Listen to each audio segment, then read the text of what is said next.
Hello everyone, मैं Rahul advancing YouTube channel में आपका स्वागत करता हूं। जैसा कि हमने कल पढ़ा था सेल के बारे में। सेल के बारे में आप लोगों को बताया था कि सेल की खोज किसने की है, सेल के अंदर क्या क्या पाया जाता है और सेल के विभिन्न कंपोनेंट के बारे में हमने पढ़ा था। आज जितना भी बचा हुआ पार्ट रह गया है ये बताने की कोशिश करेंगे। जैसे आज क्या बताएंगे, आपको एंडोप्लाज्मिक रेटिकुलम के बारे में बताएंगे, आपको आज लाइसोसोम के बारे में बताएंगे, गोल्गी एपरेटस के बारे में बताएंगे, आपका राइबोसोम के बारे में बताएंगे। जितने भी टॉपिक रह गए थे कल उसको आज पूरा करेंगे। चलते हैं तो सबसे पहला टॉपिक लेते हैं एंडोप्लाज्मिक रेटिकुलम। इसके बारे में बताते हैं कि एंडोप्लाज्मिक रेटिकुलम क्या होता है। देखिए आपको दिख रहा होगा डायग्राम में कि एंडोप्लाज्म एक ट्यूब जैसी संरचना पाई जाती है। देखिए ट्यूब जैसी संरचना होती है, ये हमारे सेल में छोटी छोटी अवस्था में पाई जाती है, लघु रूप में। देखिए छोटी छोटी अवस्था में ये हर जगह पाई जाती है। क्या? Endoplasmic reticulum. और एंडोप्लाज्मिक रेटिकुलम देखा जाए तो हमारा लाइकोप्रोटीन का बना होता है। किसका बना होता है? लाइकोप्रोटीन का बना होता है। इसका मेन काम क्या होता है कि जितना भी एनर्जी मतलब जो कुछ बन जाता है सेल के अंदर उसको ट्रांसपोर्ट करने का काम करता है, उसको परिवहन का काम करता है, एक पार्ट से दूसरे पार्ट को ले जाने का काम कौन करता है? Endoplasmic reticulum. जो हमारी या माइटोकॉन्ड्रिया होता है जो कुछ एनर्जी रिलीज करता है, उसके बाद जो चीज प्रोटीन हुआ, फैट हुआ, कोलेस्ट्रॉल हुआ जो बनके तैयार होता है उसको कौन ले जाने का काम करता है? Endoplasmic reticulum. इसलिए इसको कह सकते हैं ये ट्रांसपोर्ट का काम करता है, परिवहन का काम करता है। कौन? Endoplasmic reticulum. तो एंडोप्लाज्मिक रेटिकुलम आपको दिख रहा होगा कि दो प्रकार का होता है, एक स्मूथ एंडोप्लाज्मिक रेटिकुलम, एक रफ एंडोप्लाज्मिक रेटिकुलम। तो देखिए हम अलग अलग बताते हैं दोनों बारे में। तो एंडोप्लाज्मिक रेटिकुलम तो आपको समझ में आया होगा।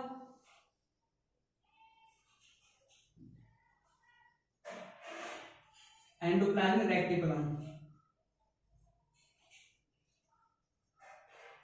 इसका मेन फर्क देखा जाए तो क्या है, ये ट्रांसपोर्ट का काम करता है, परिवहन का काम करता है।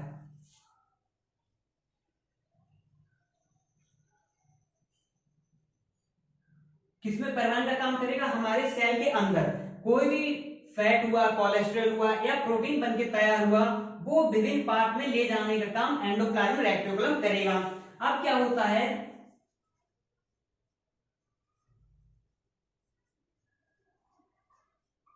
देखिए अब बताते हैं आपको। एक होता है स्मूथ एंडोप्लाज्मिक रेटिकुलम, एक होता है रफ। तो सबसे पहले आपको बताते हैं कि स्मूथ एंडोप्लाज्मिक रेटिकुलम क्या होता है।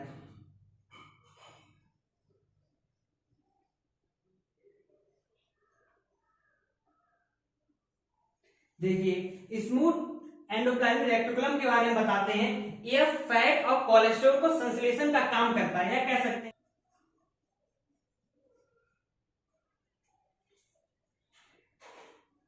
चलते हम लोग स्मूथ एंडोप्लाज्मिक रेटिकुलम की ओर। ये फैट और किसका बना होता है? कोलेस्ट्रॉल का बना होता है।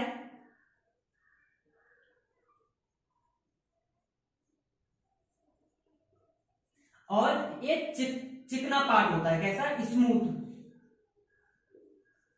इसकी झिल्ली जो होती है, परत जो होती है वो कैसी होती है? चिकनी होती है।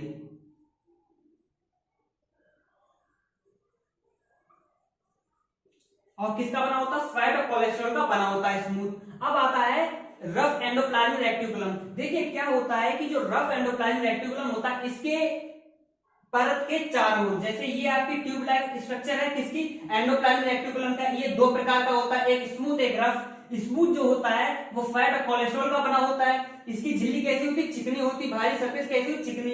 इसके स्मूथ के ट्यूब लाइक स्ट्रक्चर के चारों ओर ऐसी ऐसी संरचना पाई जाती है जिनको राइबोसोम कहते हैं। वो किसमें? स्मूथ में नहीं पाई जाती है, वो किसमें पाई जाती है? आपकी रफ खुरदुरी जो होती है उसमें ऐसी ऐसी प्रकार की, इस प्रकार की कुछ संरचना पाई जाती है, स्ट्रक्चर पाए जाते हैं जिनको राइबोसोम कहते हैं। तो कोई पूछे कि राइबोसोम मुख्यतः कहां प्रेजेंट होते हैं, तो आप लोग बता सकते हो कि जो रफ एंडोप्लाज्मिक रेटिकुलम होता है इसकी जो आउटर सरफेस होती है, एंडोप्लाज्मिक मतलब रफ एंडोप्लाज्मिक रेटिकुलम की जो आउटर सरफेस होती है उसके चारों ओर क्या पाया जाता है? राइबोसोम। या कभी कभी क्या होता है, संश्लेषण में काम करता है। कौन? Rough endoplasmic reticulum.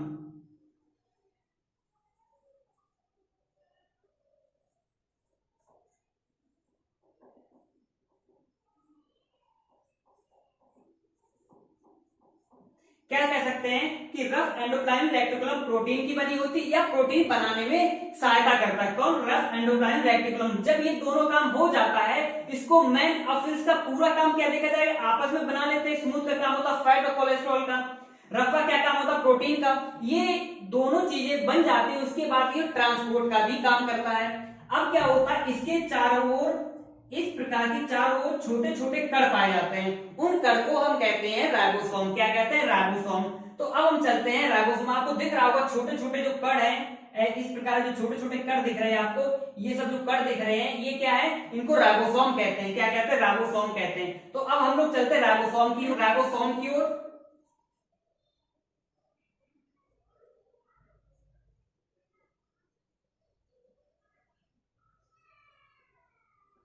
राइबोसोम की खोज 1955 1955 में एक साइंटिस्ट ने पहले की।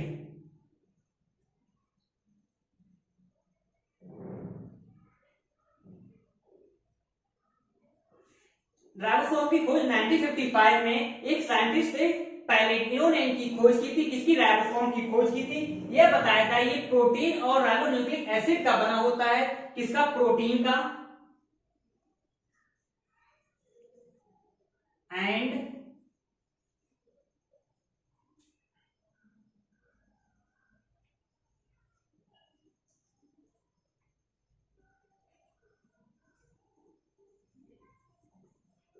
किसका किसका बना होता है? Protein and ribonucleic acid. इसी को कहते हैं प्रोटीन एंड राइबोन्यूक्लिक एसिड का, इसी को कहते हैं आरएनए। क्या कहते हैं? आरएनए। या कह सकते हैं जब कॉम्प्लेक्स फूड होता है, अमीनो एसिड में तोड़ के, अमीनो एसिड को तोड़ के, मतलब क्या कह सकते हैं, दोबारा समझने की कोशिश करते हैं। कोई भी कॉम्प्लेक्स सब्सटेंस हुए आपके, कैसे सब्सटेंस हुए? कॉम्प्लेक्स सब्सटेंस हुए या कॉम्प्लेक्स फूड हुआ, उसको क्या करता है, ये तोड़ता है, सिंथेसाइज करता है। राइबोसोम मदद करता है तोड़ने में, और क्या करता है, अमीनो एसिड में चेंज कर देता है। किसमें? अमीनो एसिड में चेंज कर देता है। उसके बाद क्या होता है, यह प्रोटीन और आरबीसी वो आरएनए बनाने में मदद करता है। कौन? आपका राइबोसोम। राइबोसोम की खोज किसने की थी? पैलेट ने 1955 में। तो ये हुआ आपका राइबोसोम के बारे में। तो अब चलते हैं नेक्स्ट टॉपिक की ओर, जिसका नाम है गोल्गी एपरेटस। गोल्गी एपरेटस के बारे में बताते हैं आप लोगों को। गोल्गी एपरेटस की खोज कैमरो गोल्गी ने की थी, तो उन्होंने अपने नाम से ही गोल्गी एपरेटस का नाम रख दिया। क्या नाम था इनका? गोल्गी एपरेटस के बारे में पढ़ते हैं।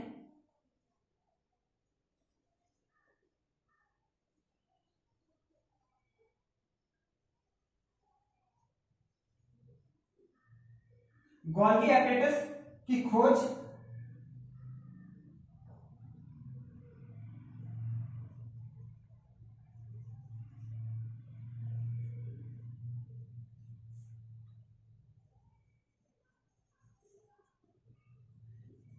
गोल्गी एपरेटस की खोज कैमरो गोल्गी ने की थी 1898 में। कब की थी?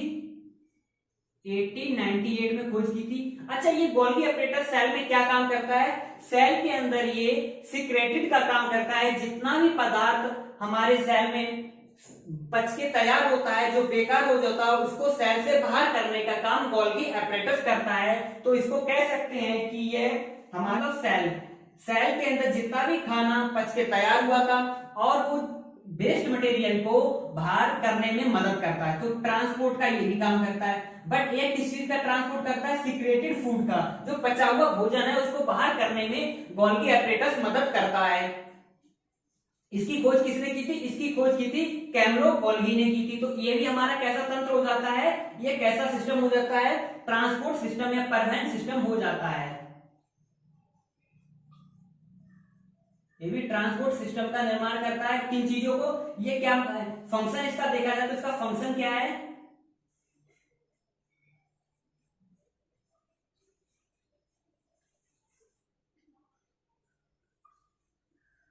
सिक्रेटेड फूड को बाहर पहुंचाने में मदद करता है। पचा हुआ खाने को बाहर करने में ये मदद करता है। कौन? Golgi apparatus. खोज किसने की?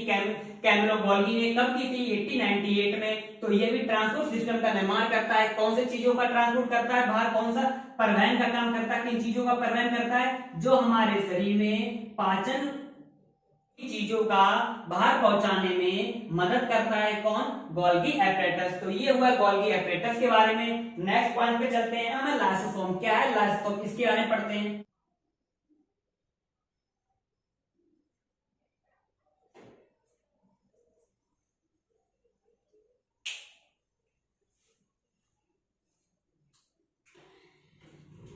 चलते हैं हम लाइसोसोम की ओर। इसकी खोज क्रिश्चियन डी डर्वे ने की थी। किसकी खोज? लाइसोसोम की। कब की थी? 1958 में की थी। यह थैलीनुमा आकृति का पाया जाता है सेल के अंदर। कैसे? थैलीनुमा आकृति का।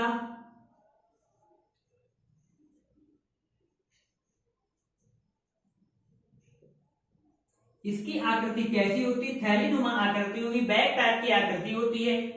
यह छोटे छोटे रूप में सेल के अंदर पाया जाता है। इसका फंक्शन देखा जाए तो ये क्या फंक्शन है इसका? ये सेल के अंदर जितना भी फूड पार्टिकल्स होता है उसको पाचन करने में मदद करता है। क्या करता है?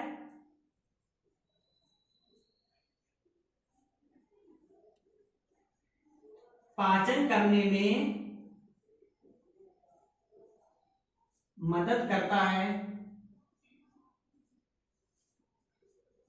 कौन? लाइसोसोम।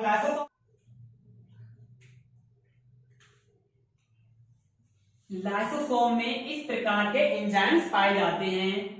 कैसे एंजाइम्स पाए जाते हैं बताता हूं। लाइसोसोम में इस प्रकार के एंजाइम्स पाए जाते हैं जिसमें पूरा जो साइटोप्लाज्म सेल के अंदर भरा होता है उसको क्षतिग्रस्त कर देता है या पाचन कर देता है या कर देता है, नष्ट करने की क्षमता होती है। किसके पास? लाइसोसोम के पास होती है। जब साइटोप्लाज्म को ये नष्ट कर देता है, कोई भी जब सेल में कोई भी व्यवधान आती है, कोई भी प्रॉब्लम आती है, तो सेल क्या होता है? हमारा प्रॉब्लम फेस करने में टूट जाता है। जब टूट जाता है तो क्या होता है? और इसके अंदर क्या पाया जाता है? विभिन्न प्रकार के एंजाइम्स पाए जाते हैं। वो क्या करता है? कंट्रोल करता है पाचन करने में। जब सेल के विभिन्न पार्ट को पाचन कर लेगा कौन? लाइसोसोम। जब पाचन कर लेगा तो क्या होगा? सेल हमारी समाप्त हो जाएगी। जब सेल हमारी समाप्त हो जाएगी तो क्या कह सकते हैं कि सेल की मृत्यु हो जाना। क्या कहेंगे? सेल की मृत्यु हो जाना कहेंगे। जब सेल की मृत्यु हो जाती है उसकी वजह से इसको हम क्या कहते हैं? Suicide bag of the cell कहते हैं। किसको? लाइसोसोम को कहते हैं। क्या कहते हैं? Suicide bag of the cell. यहां लिख सकते हैं। आपको समझ आया इसको suicide bag of the cell क्यों कहते हैं?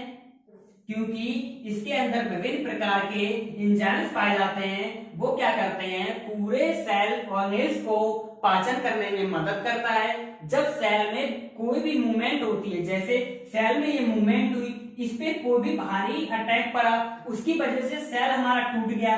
सेल जब टूट गया तो इसके अंदर जितने भी सेल ऑर्गेन्स होंगे वो भी अपनी दिशा से हट जाएंगे। जब हटेंगे तो इसके पास एक ऐसा एंजाइम होता है जो पूरे साइटोप्लाज्म के सिस्टम को एब्जॉर्ब कर लेता है, पाचन करने में मदद कर देता है। तो पूरे सिस्टम को ये पाचन कर लेगा अपने अंदर। जब पाचन कर लेगा तो क्या होगा? सेल हमारी नष्ट हो जाएगी। जब सेल हमारी नष्ट हो जाएगी तो क्या कह सकते हैं कि सेल हमारी मर गई। जो सेल मर जाना या मृत्यु हो जाना को ही क्या कहते हैं? सुसाइड बैग कहते हैं। किसको? लाइसोसोम को। तो इसलिए लाइसोसोम को suicide bag of the cell कहते हैं। Suicide bag of the cell कहते हैं। समझ में आया हुआ आप लोगों को? अच्छा करेगा तो ये क्या कह सकते हैं कि अटैक करने का भी काम लाइसोसोम ही करता है। किसको? बैक्टीरिया और वायरस को जो बाहरी आक्रमण कर रहे हैं अपने सेल के अंदर। तो ये दूसरा वर्ग हो जाता है लाइसोसोम का। तो इस प्रकार के आपका लाइसोसोम समझ में आया होगा। इसको suicide bag of the cell क्यों कहते हैं ये भी समझ में आया होगा। खोज किसने की ये भी समझ में आया होगा। इसके अंदर विभिन्न प्रकार के एंजाइम्स पाए जाते हैं जो आपका साइटोप्लाज्म को एब्जॉर्ब करने को या पाचन करने में मदद करता है, जिसकी वजह से सेल के अंदर जितनी भी क्रियाएं होती है वो मर जाती हैं। इसलिए इसको कहते हैं suicide bag of the cell. अब चलते हैं दूसरा टॉपिक आपका क्लोरोप्लास्ट। देखिए क्लोरोप्लास्ट हमारा प्लांट सेल में पाया जाता है। क्लोरोप्लास्ट में पाया जाता है? प्लांट सेल में पाया जाता है। यह क्या करता है? इसके अंदर हरित लवण पाया जाता है, क्लोरोफिल पाया जाता है, जिसकी वजह से प्लांट हमारे ग्रीन रहते हैं। क्या रहते हैं? हरे। चलिए क्लोरोप्लास्ट पे बात एक बार और कर लेते हैं। क्लोरोप्लास्ट जो होता है किसमें पाया जाता है? प्लांट सेल में पाया जाता है। तो क्या कह सकते हैं? Chloroplast is present in the plant cell. और इसके पास एक इसके अंदर कह सकते हैं ग्रीन पिगमेंट होता है। क्या होता है? Green pigment.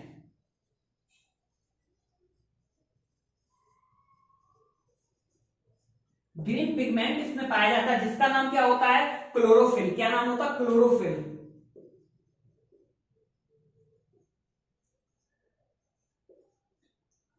क्लोरोफिल क्या करता है? Double L. क्लोरोफिल क्या करता है? पेड़ पौधों को हरा भरा करने में मदद करता है, और क्लोरोफिल की मदद से ही प्लांट अपना क्या करते हैं? फूड जो बनाते हैं, भोजन की प्रक्रिया होती है, जो पता होगा फोटोसिंथेसिस की क्रिया होती है, वो क्लोरोफिल की मदद से ही होती है। तो क्लोरोप्लास्ट किसमें पाया जाता है? प्लांट सेल में पाया जाता है। और क्या होता है इसमें? हाँ, अब एक टॉपिक बताते हैं। जितने भी आपके सेल के अंदर पार्ट पाए जाते हैं, इनको सभी को सेल ऑर्गेनेल्स कहते हैं। क्या कहते हैं? सेल ऑर्गेनेल्स कहते हैं। जितने भी आपके जैसे लाइसोसोम हुआ, एंडोप्लाज्म रेटिकुलम हुआ, गोल्गी एपरेटस हुआ, न्यूक्लियस हुआ, सभी जितने भी कंपोनेंट, माइटोकॉन्ड्रिया वगैरह जो कुछ हुआ, वो सब सेल के अंदर पाया जाता है। अब आपको बताते हैं कि जो सेल होता है ये मुख्यतः दो पार्ट में बांटा जाता है। कितने पार्ट में बांटा जाता है? दो पार्ट में। तो इसके टाइप कितने हैं? सेल के 2 टाइप है। टाइप ऑफ सेल कितने टाइप के? 2 टाइप के। ये किस बेस पे बांटा जाता है आपको बताने की कोशिश करता हूं। ये न्यूक्लियस के बेस पे बांटा जाता है। एक सेल में न्यूक्लियस पाया जाता है, एक सेल में न्यूक्लियस नहीं पाया जाता है। इसके बेस पे बांटा जाता है। अब बताते हैं प्रोकैरियोटिक सेल होता है, एक प्रोकैरियोटिक सेल होता है, ये एक यूकैरियोटिक सेल होता है। ये आपको हम नेक्स्ट टॉपिक में बताएंगे कि प्रोकैरियोटिक सेल क्या होता है, यूकैरियोटिक सेल क्या होता है, या किस किस पार्ट में पाया जाता है।